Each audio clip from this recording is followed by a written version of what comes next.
Hey Beyond the Gates fans, it's Radhika from Radhika, and we're going to talk about Beyond the Gates. But first, please hit subscribe if you're not already following us. So, today on Beyond the Gates, we got one of those episodes where everything feels like it's casually moving along, and then underneath it you can feel the pressure building.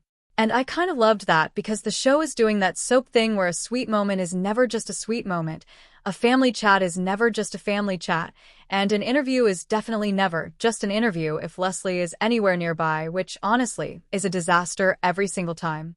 So let's start with Deanna and Noah, because that little meet-cute at Orphe Jeans actually turned out to be more interesting than I expected.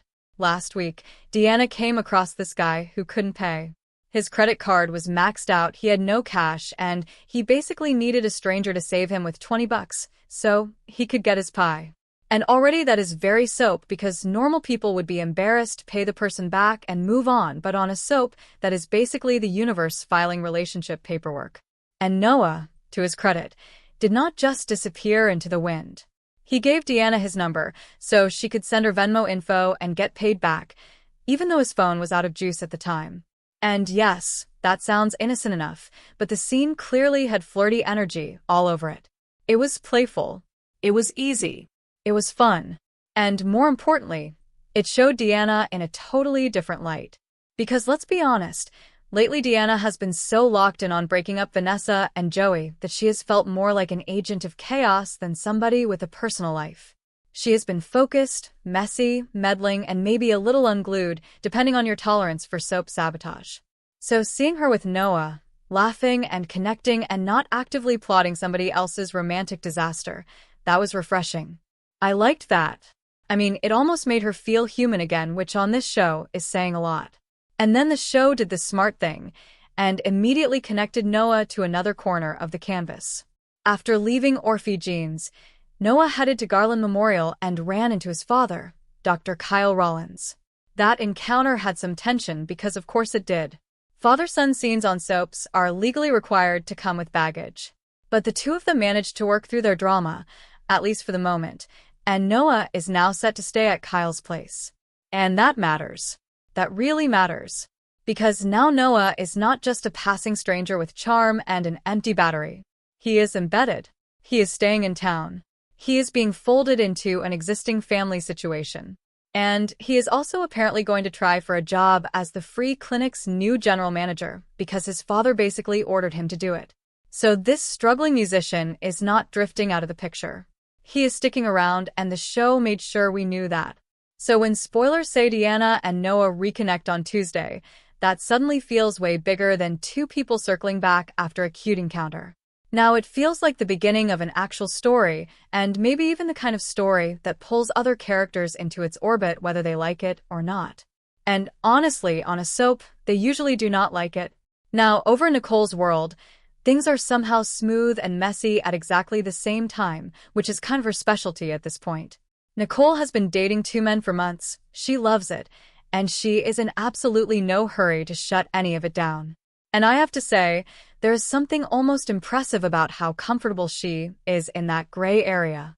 Most soap characters spiral into panic the second a triangle develops. Nicole is basically treating it like a lifestyle choice.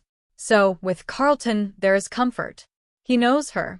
There is history there, familiarity, that feeling of being fully understood. And then with Kyle, things are developing in a nice, steady way.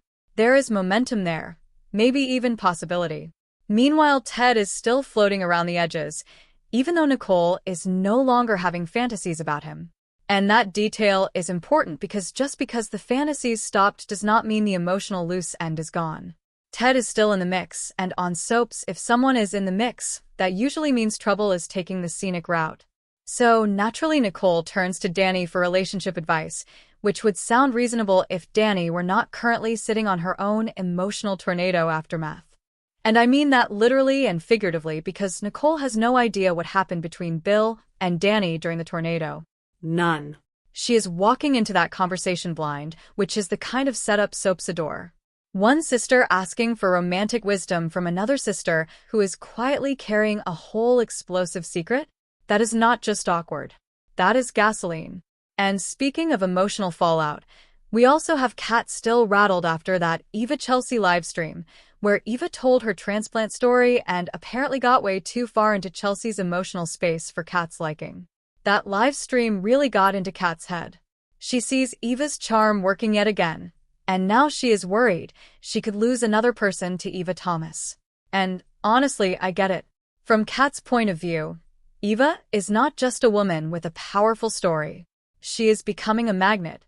She steps into a room, tells the truth as she sees it, and suddenly the emotional balance shifts. That can make anybody panic. So Naomi decides to step in and try to broker peace between Chelsea and Kat. Which sounds noble, and maybe it is, but also, sometimes when somebody announces they are going to fix a friendship rift on a soap, all they really do is speed up the next argument. Still, Naomi taking it upon herself says a lot. This conflict is serious enough that someone else feels the need to intervene, and that means the tension is visible now, not just simmering under the surface. And then, because the episode clearly wanted to remind us that Eva's story is bigger than one live stream, she gives an interview after hoping her transplant story might help someone in a similar position. That is actually a lovely motive. It really is. But of course, Leslie enters the picture, and whenever Leslie enters the picture, the odds of things staying sincere drop immediately. Because everything has to become about Leslie. Everything. It is like she sees a spotlight and physically cannot let someone else stand in it for more than 30 seconds. So the fact that she tries to hijack Eva's press opportunity is not surprising at all. It is on brand. It is irritating. It is tone-deaf. And it is exactly the kind of move that can take a meaningful public moment and turn it into a family power struggle. Now, let's talk about Andre, because this mystery gift at Danny's door has him rattled for a fourth straight day, and the repetition there's doing some heavy lifting. If a character is still visibly shaken days later, then whatever that gift represents is not minor. It is not random. It is not a weird misunderstanding that will be cleared up by lunch. It is a threat, a warning, a memory, or some diabolical breadcrumb leading back to something Andre does not want exposed. And that is why him turning to Ted stands out. Ted is clearly his go-to support person, which tells you there is trust there, maybe more trust than Andre has with anyone else right now. He tries to confide a secret he harbors, but spoilers very carefully use the word attempts, which is soap language for this confession is about to crash into a wall. Something is stopping him, whether it is fear, guilt, timing, or somebody barging into the room at the worst possible moment, which is basically a civic tradition in daytime. And finally, Shanice. Shanice made a bold move and opened up to Ted after he told her he was falling in love with her. The feelings are mutual, she finally admits it, and now she is thinking about her future. And on the one hand, good for her. Say the thing. Claim the happiness. Move the romance forward. On the other hand, this is a soap, and anytime somebody starts future planning too fast, my alarm bells start ringing. Because the second a character starts acting like they can see a calm path ahead, that is usually when the writers cue the panic, the betrayal, the loose end, or the long-buried complication. So that is the broad recap, and honestly, there's a lot here that feels deceptively soft on the surface, but potentially huge underneath. The pie rescue looks cute, Nicole's dating life looks playful, Eva's interview looks inspiring, Shanice's confession looks hopeful. And yet all of it is sitting next to secrets, insecurity, family interference, and emotional landmines. That is how a good soap keeps you watching. So now let's get into the theories, because I think the big question here is not just what happens next, but which of these stories is about to turn from light drama into full-blown trouble. First up, I suspect Deanna and Noah are being set up as more than a random flirtation, and I do not think this is just a fun detour for Deanna. The show could have left Noah as a charming one-episode guy who got bailed out with pie money and disappeared.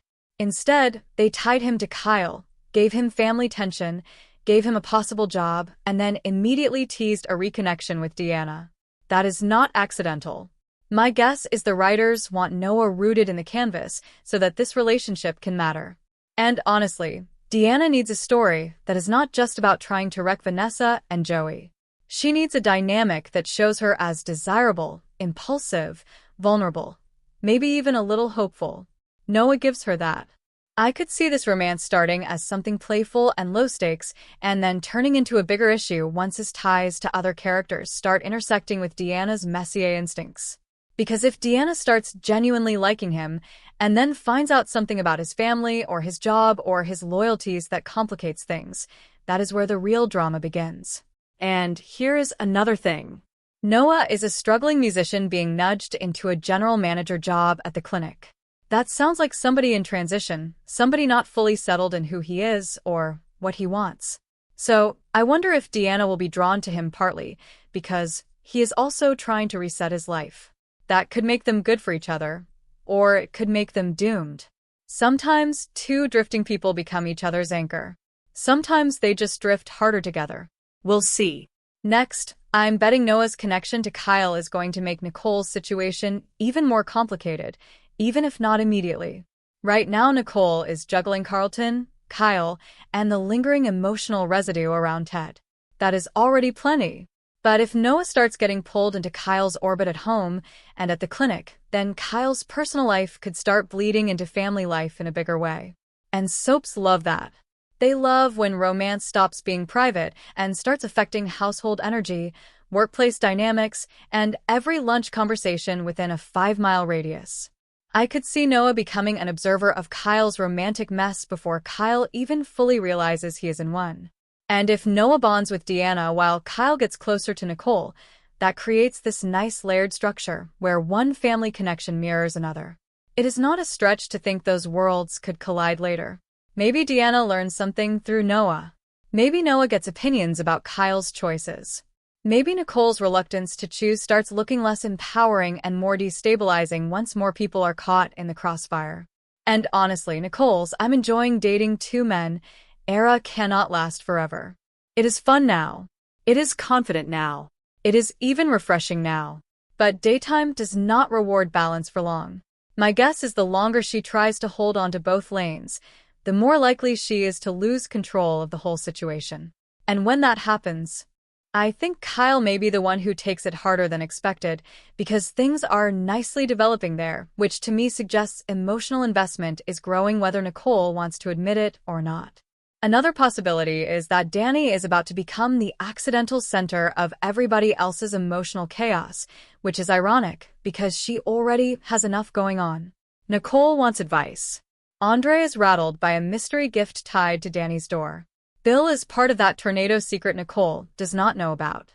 Ted is the confidant for Andre and the romantic focus for Shanice. Danny may not even be trying to run the board here, but she is connected to too many people carrying too many secrets. So, I wonder if the writers are positioning Danny as the pivot point for a bigger blow-up.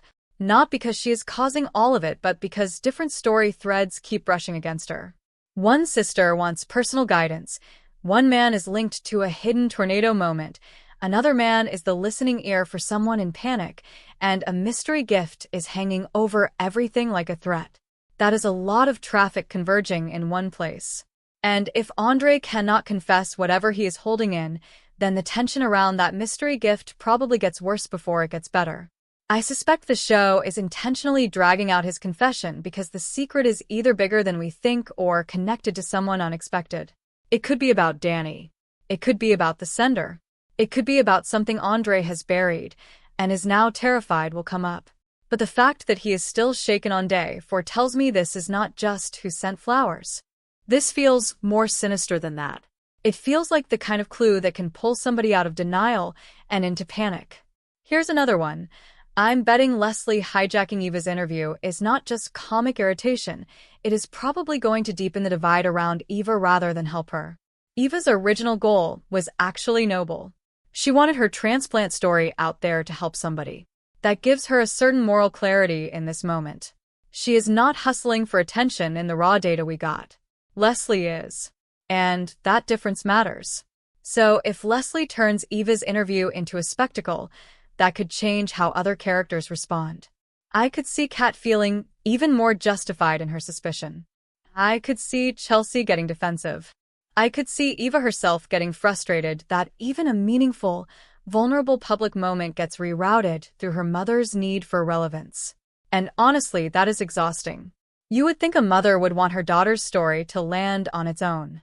But Leslie seems incapable of not making herself part of the headline. And because Kat is already afraid of losing someone else to Eva's charms, any public moment that makes Eva seem more compelling or more sympathetic could send Kat further into insecurity. That is the key. Kat is not reacting just to facts. She is reacting to emotional threat. So even if Eva does nothing wrong, Kat may still spiral because what she sees is influence. She sees connection. She sees someone drawing people in, and that can make a person go a little berserk when they already feel vulnerable. Next, I could see Naomi's peace brokering attempt backfiring before it helps. And I know that sounds cynical, but come on, this is soap mediation. People do not sit down, calmly unpack their feelings, and walk away healed. Usually what happens is one person says the quiet part too loudly, the other person storms off, and the mediator realizes she accidentally exposed a much bigger wound. Naomi stepping into the Chelsea-Kat rift tells me the fracture is visible enough to force action, but that does not mean either woman is ready to hear the other out. Kat is in her feelings. Chelsea is caught in the middle of Eva's orbit and her own responses to it. So if Naomi pushes for peace too soon, I wonder if she will just make each side articulate resentments that were previously easier to ignore. That could be good in the long run, sure. But in the short term, it could be a disaster. And honestly, when somebody is afraid of being replaced, logical reassurance rarely fixes it. If Kat believes Eva's presence changes everything, then one conversation is not going to solve that. My guess is the real resolution, if one comes, has to involve action. Somebody will have to choose, defend, clarify, or draw a line. Until then, Naomi may just be trying to bandage a crack in the wall while the whole house shifts. Another possibility, and this one really stands out to me, is that Shanice and Ted are moving a little too fast for comfort. Now, I like mutual confession stories. I do. There is something satisfying about two people finally being honest after circling around their feelings. But the second Shanice starts planning for her future, I start side-eyeing the writing. Because when a soap gives you sudden certainty, it is often setting up the fall. I could see this going a few ways. Maybe Shanice gets ahead of herself emotionally, and Ted is not moving at the same speed. Maybe Ted's unresolved place in Nicole's orbit becomes an issue even if Nicole is not actively pursuing him. Maybe outside pressures hit them before the relationship has solid ground. Or maybe the show is giving them a brief happy stretch before something completely unrelated drops on them like a brick. That happens too. And let's be real, Ted is everyone's emotional support guy right now. Andre confides in him. Nicole's history with him still matters. Shanice is falling harder. That is a lot for one man to carry without some crack forming somewhere. So I wonder if Ted being everybody's safe place becomes its own problem. Sometimes the supportive guy ends up overwhelmed, pulled in too many directions, and suddenly he is making choices that hurt people without even intending to. That feels possible here. And last but not least, I think the biggest broader setup in all of this is that the show is planting several stories about interference. Deanna and Noah get a sweet start, but family and work ties could interfere. Nicole wants freedom, but emotional history and sister secrets could interfere. Eva wants to share her story, but Leslie interferes. Chelsea and Kat might reconcile, but insecurity interferes. Shanice wants a future, but timing or baggage could interfere. Even Andre wants to confess, and fear interferes. That pattern is not random. It tells me Beyond the Gates is moving into a phase where nobody gets a clean lane. Everybody is going to want one thing, and then have another force push in from the side.